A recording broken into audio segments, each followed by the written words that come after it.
Hello, my name is Lise Colucci, and I am one of the life coaches at queenbeing.com, where we help you to discover, understand, and overcome narcissistic abuse in toxic relationships. Hi, and looks like we're not lagging, so I can get going. All right. Hello and welcome. And today I want to talk about so a lot of survivors, and maybe you have experienced this or you're experiencing this right now. Now it's going to lag as soon as I start talking. So I'm just going to wait a second. I see a few people come in.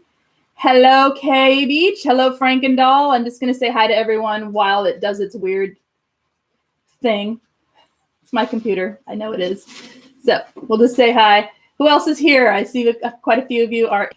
How are you guys doing today? And do you have experience with feeling anxious or afraid or just basically waiting for that other shoe to drop after you've been through narcissistic abuse? Hello, Michael John. Hi, Karina and James. Hello.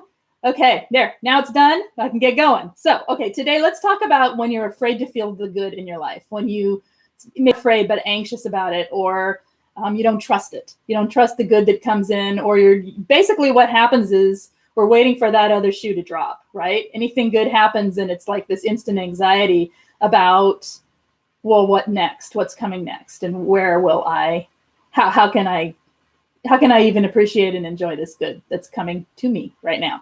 Hello, Shastina.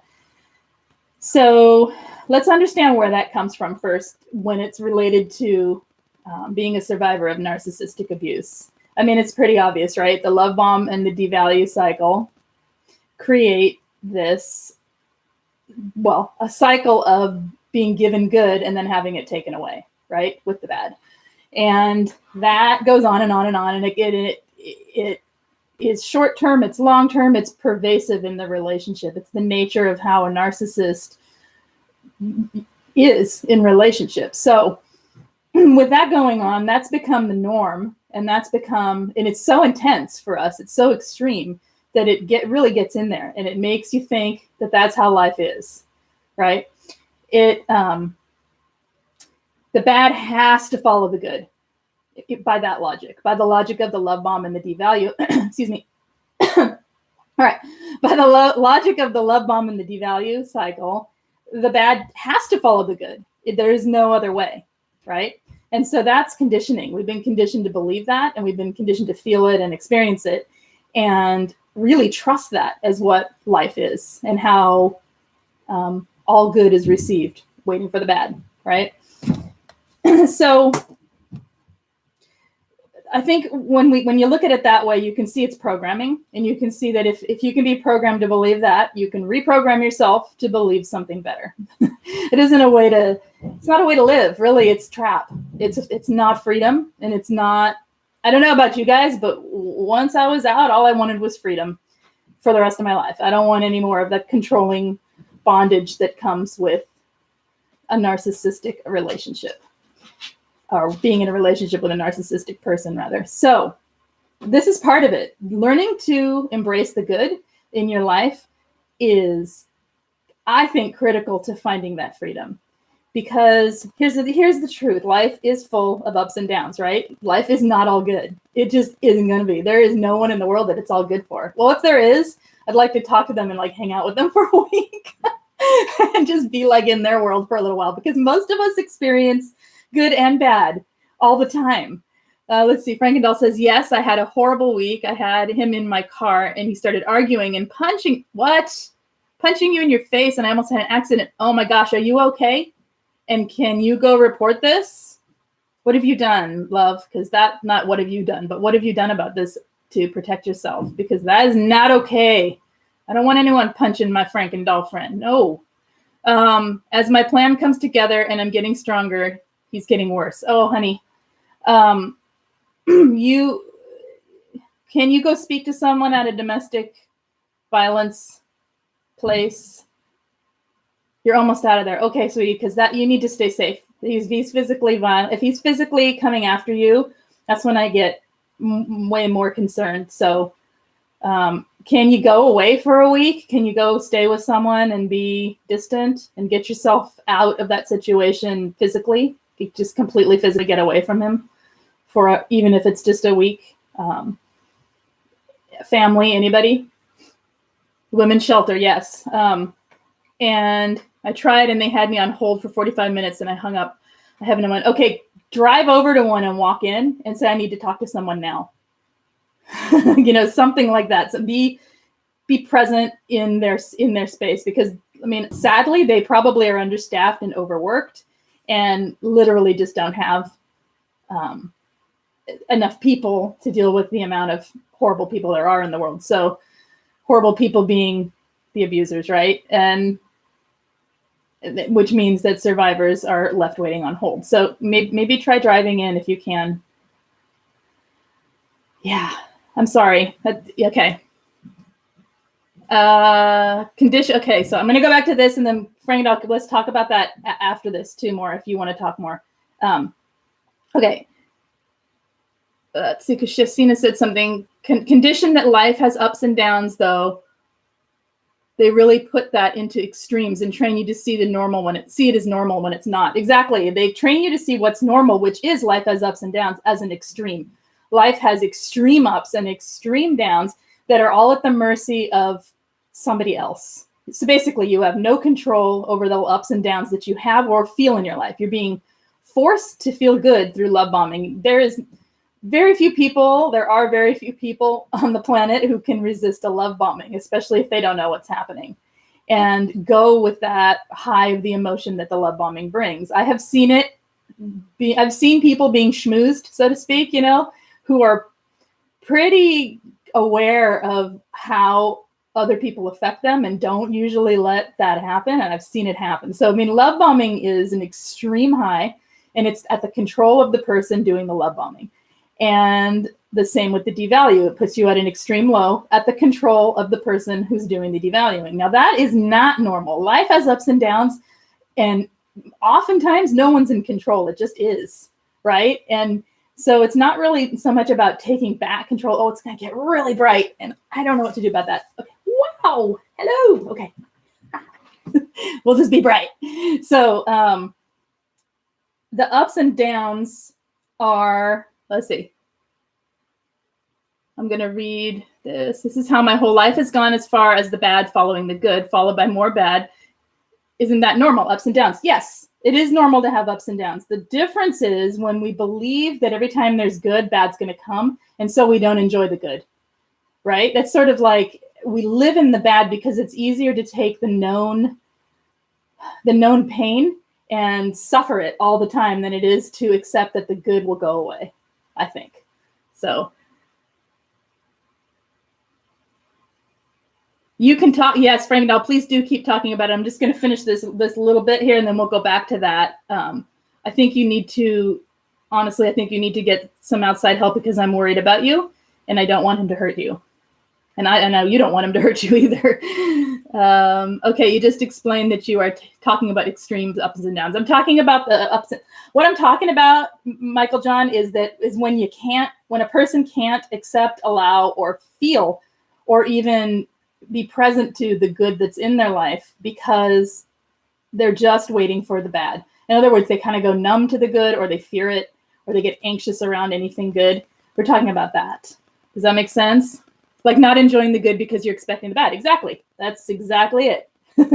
So we know that life has ups and downs, right? And it's normal for people. So let's look at trusting the moment. Okay. Trusting the moment, I think, is where you find the ability to experience the good in your life. If you experience people think often that if they allow themselves to experience the good, if they allow themselves to feel happy or feel joyful or whatever, that the bad's going to hurt a lot more. And we've been trained that this is the case too, because if you notice, after a while, the love bombing doesn't have the same effect. It's more like relief rather than happiness and joy that it was in the beginning. And so we learned that the absence of bad is relief, but it's relief only as it waits for more bad.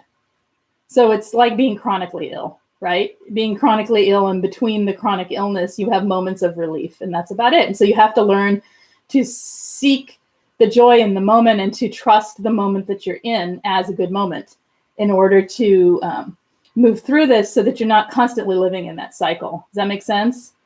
Shastina says, because the good gets pulled out like a rug beneath you, is what I think we feel too. Exactly. That's exactly what we feel. Like we just, like the good is there only to set up the bad, or the good is way too good. Therefore, if you feel it, the bad's going to hurt a lot worse. And then when you fall, when that rug's pulled, it's going to be very painful. So how do you get into the moment so that you can actually experience the good that you are having in your life? Well, mindfulness. Mindfulness is one way, because you slow your thoughts down and you allow yourself to just be in the moment that you're in. The emotions that are there kind of float by, and they're just there. And you don't assign a lot of judgment or meaning to things when you're practicing a mindfulness practice. So meditation and mindfulness, I think, is super important for this, learning to slow down enough to be in the moment that you're in, rather than worrying about what will happen or has happened in the past. You're just here. And if the moment that you're having right now is a good one, then it benefits you to be in it, right?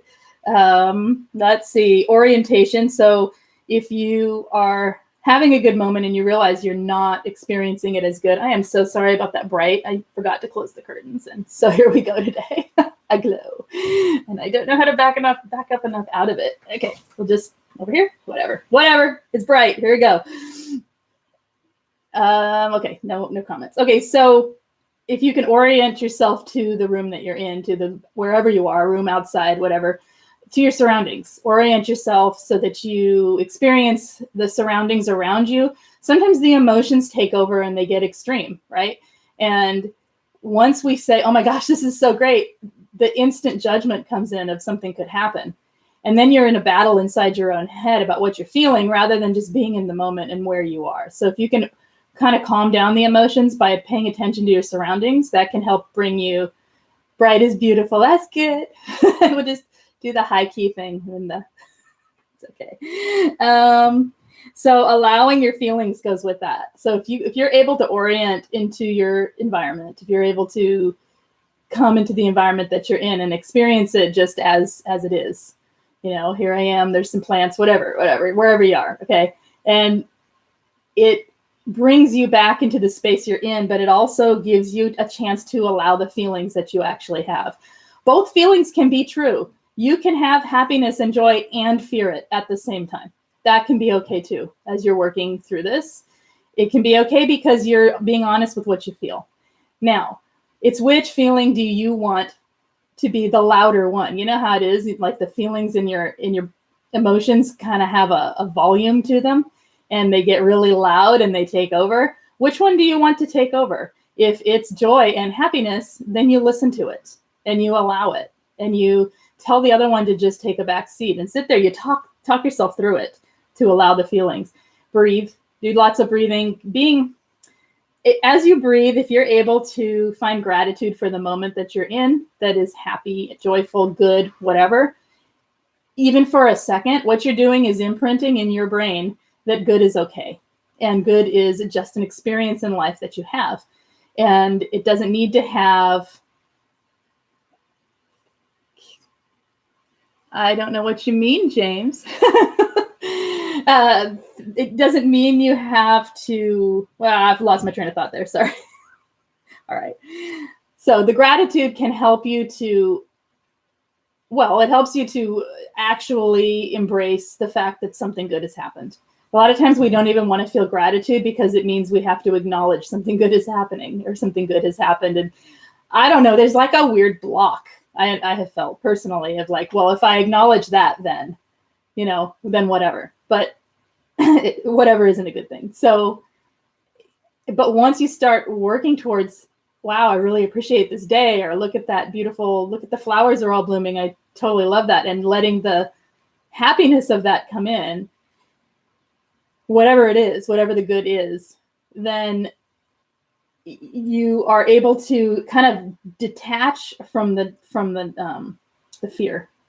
that it'll go away. I mean, if what you're joyful about or happy about is a flower, yeah, a flower is going to wilt and fade and die. You could look at it that way, but do you see how it's like a pessimistic viewpoint? Because what happens then is another flower blooms, right? Or it becomes a different season or whatever.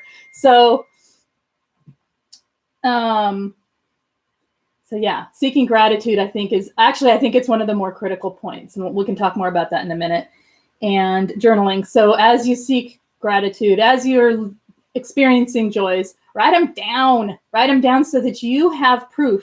A lot of times what we need is proof that there's more than just bad in our life. Sorry about the dinging. I don't know how to turn that off. We're just going to have it.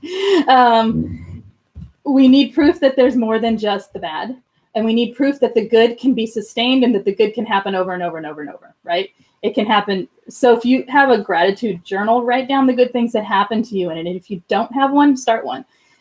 A journal where every day you list 10 things you're grateful for and 3 things you love about yourself. And then on the other pages, just write good things that happen to you.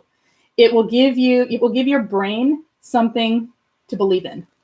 It will give your patterning and the programming that I talked about from the love bomb devalue a different pathway to follow in your brain.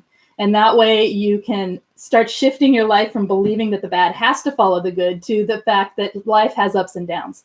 And you can be in the moment that you're in. And if the moment is good, then take it, right?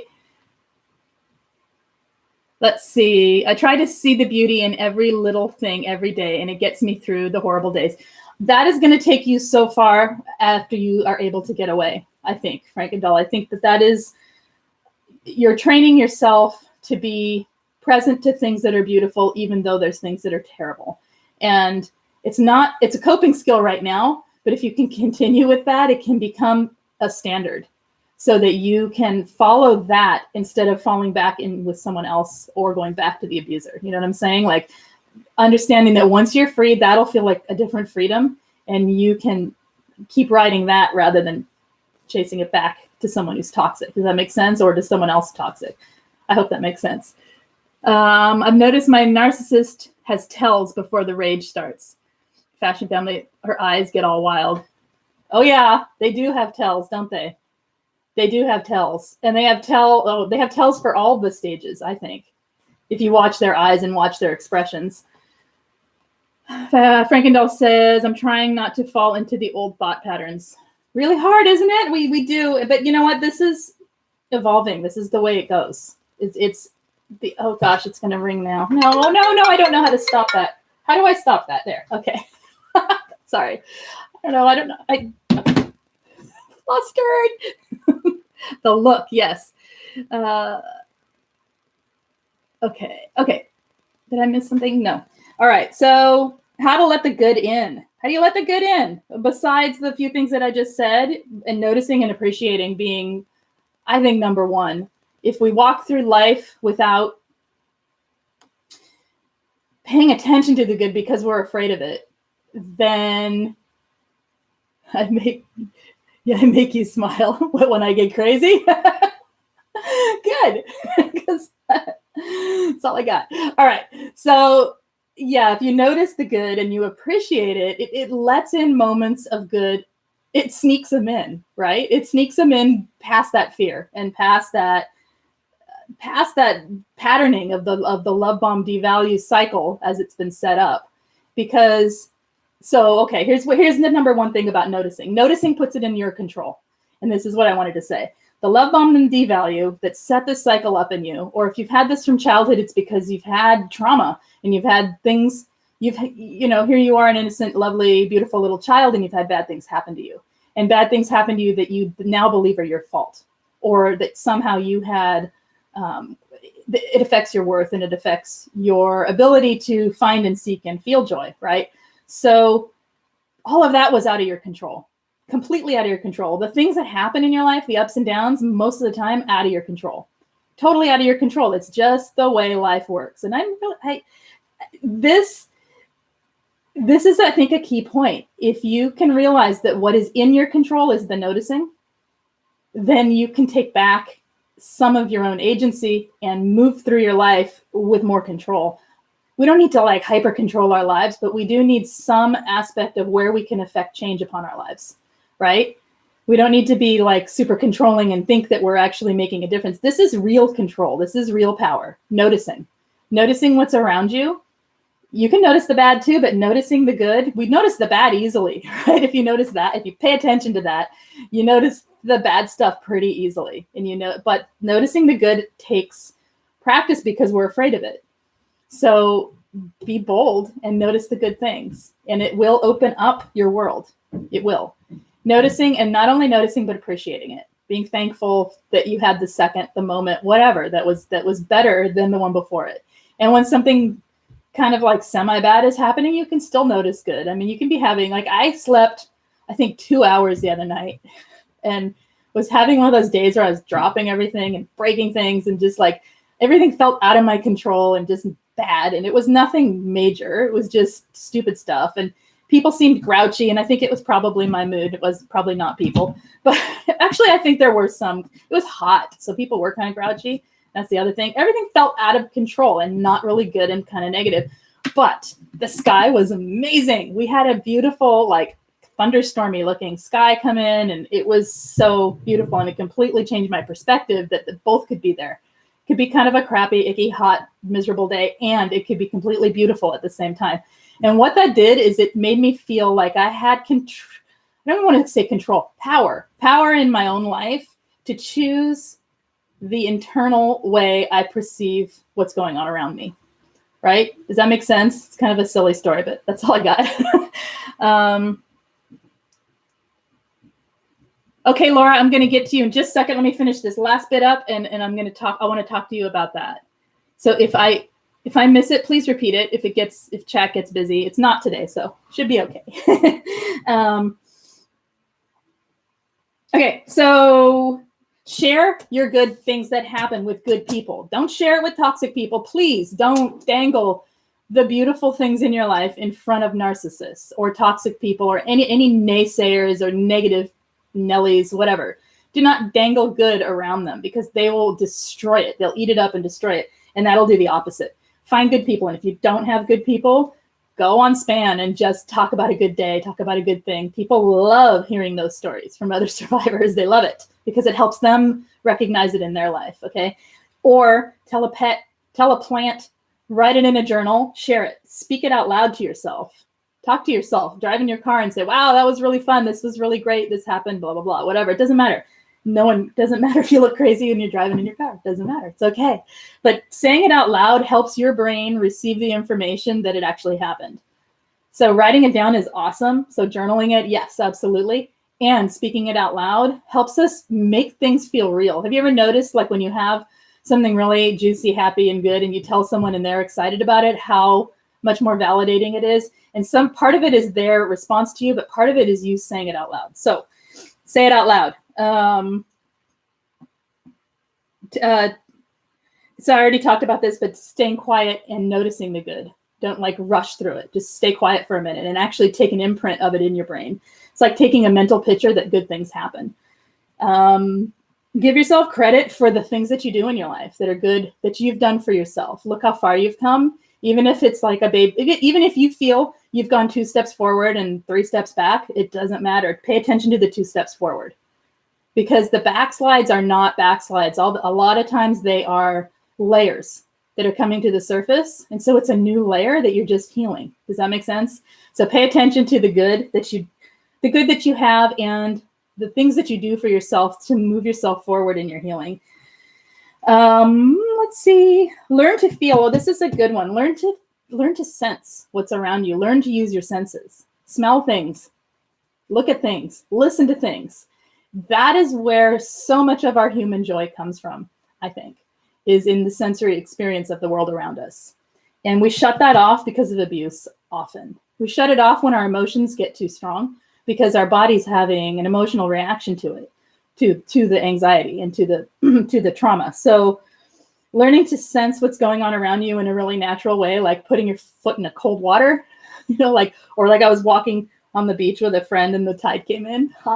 And so I was up to my knees in water, and it was amazing because I got to feel the water freezing cold at night. It was great. I didn't care.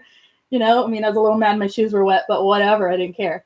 And it was that the sensation in that moment of the water was the most joyful thing. And it made the whole night, and it's like stuck forever in my brain as a great moment. So, you know, when you get it, take it. When you find things that are sensory and enjoyable, take them. And get into it a bit. Enjoy the fact that you're having a joyful day. Just let yourself be happy. I mean, it sounds simple, but it really is simple. It just is hard to get there past all this other programming, right? The gratitude list we talked about, and work on that negative self-talk. Work on that negative self-talk that tells me I can't have anything good. Just really listen to what you're telling yourself and work on restating it. So much of this is programming, because good and bad is happening to everybody, all over the place. In fact, some people who are extremely joyful have a lot of bad stuff happening in their life.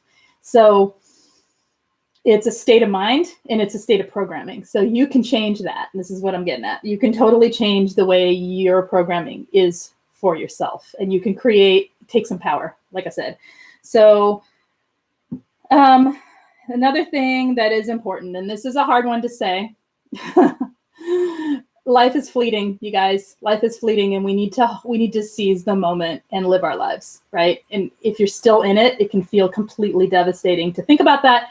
However, it's also impetus to get out and to get away and to be safe from toxic people. But I'm hoping that for myself, when I realize time and what time actually is, it makes me want to experience more good things. It doesn't make me want to experience bad things, that's for sure. But the only way to experience good things is to allow the good things that are already there in, and then try to create more for yourself. Does that make sense? Okay, I'm going to go and read some of this because you guys are talking a lot. And I want to get to this.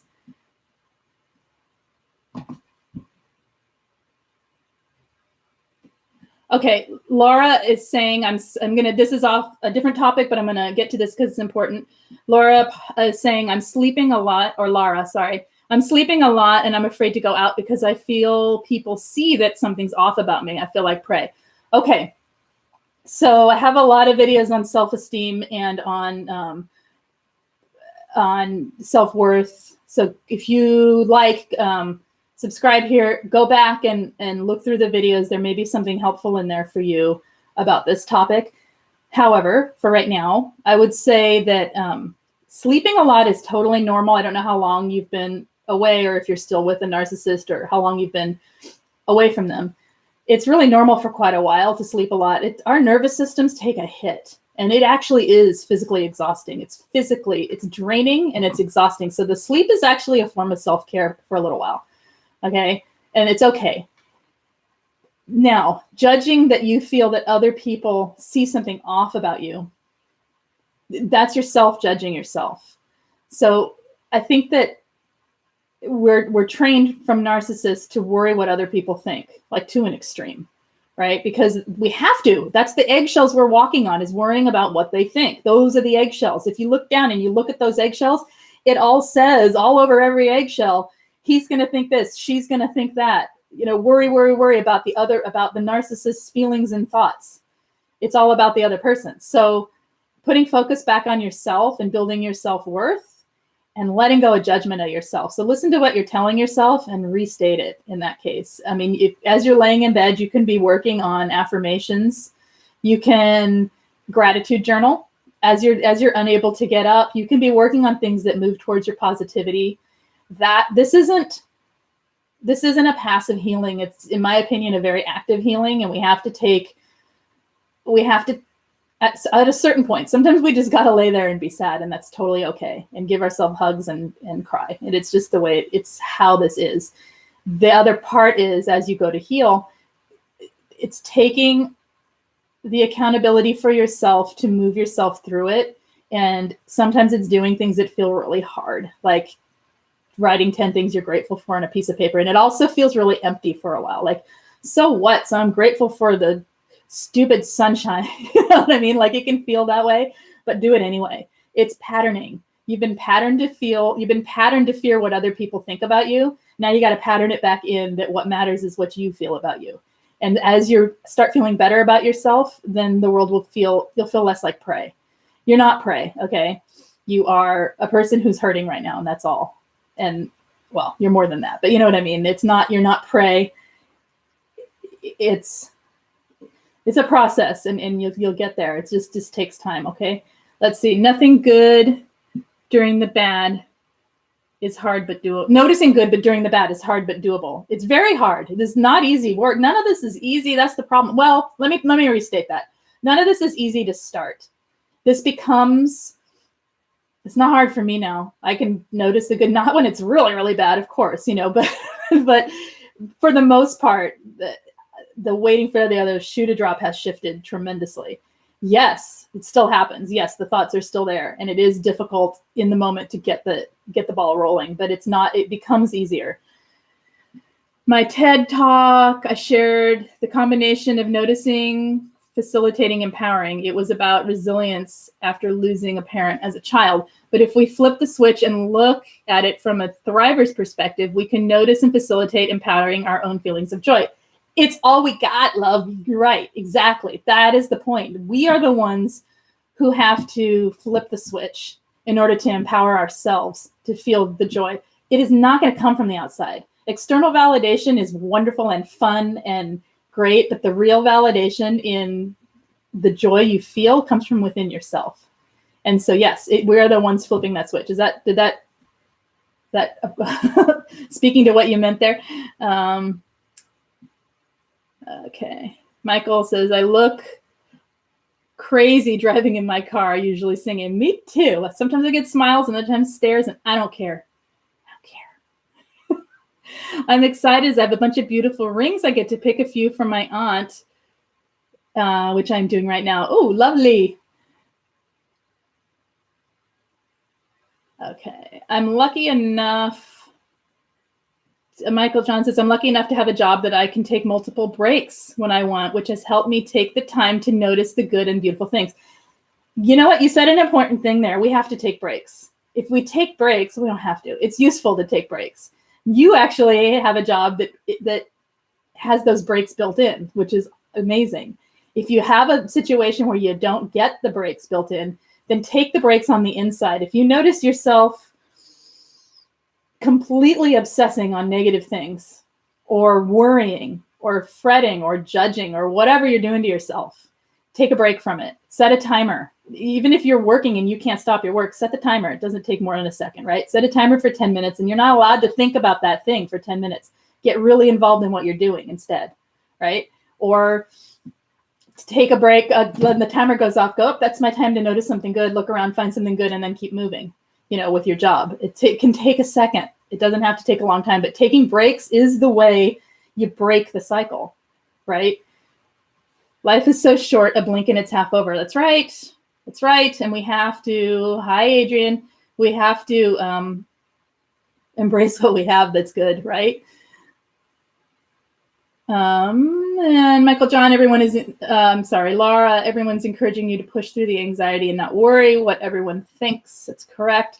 I know it's easier said than done, but like I said, the more you focus on your own well-being and taking care of yourself, the less it matters what other people think. And that's a negative self-thought loop, like I said, that is built in from abuse. So, okay.